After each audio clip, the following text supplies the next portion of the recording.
Gail P here. What's up, everybody? Thanks for stopping by my channel.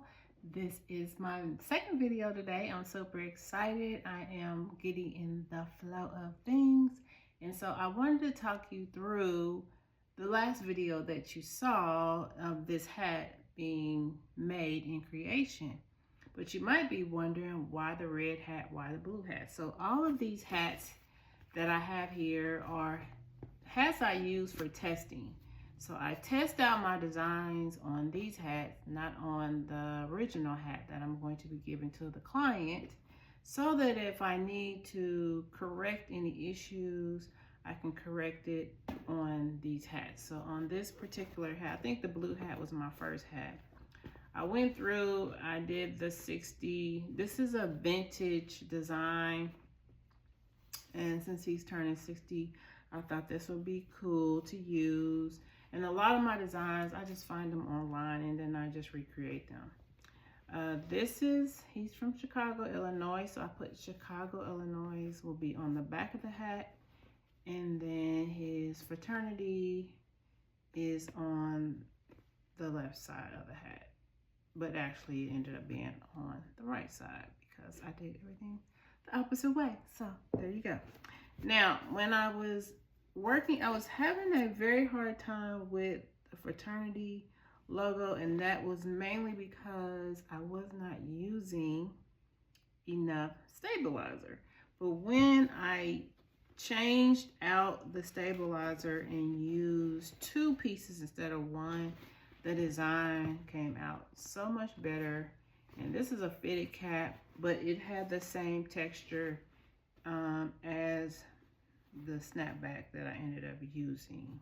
Okay, so all in all, if you're learning how to digitize or you are doing embroidery, I always keep my mess up shirts. I don't have very many anymore because a lot of them I got rid of, but I make sure I have sweatshirts, I have dry fits, I have regular polos, t-shirts, and I have knit caps, because that's pretty much the lion's share of the apparel that I usually do.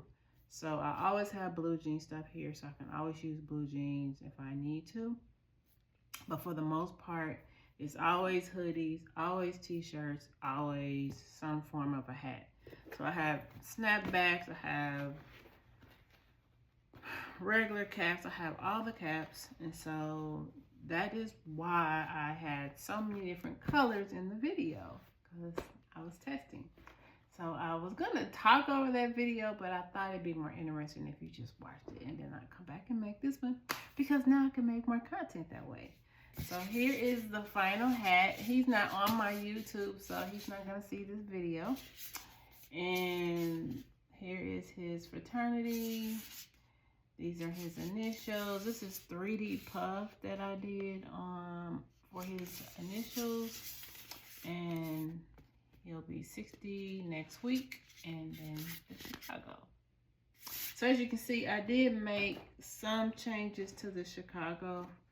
I don't know if you can tell the difference in what I did. I changed the color.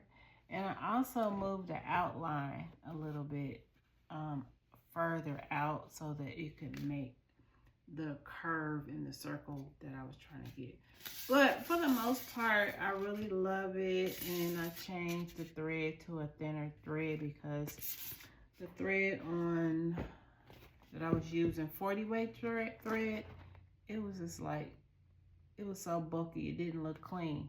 But see how much more clean the 80 weight thread looks? Much better. So these are just things like you'll learn along the way as you're becoming a better digitizer.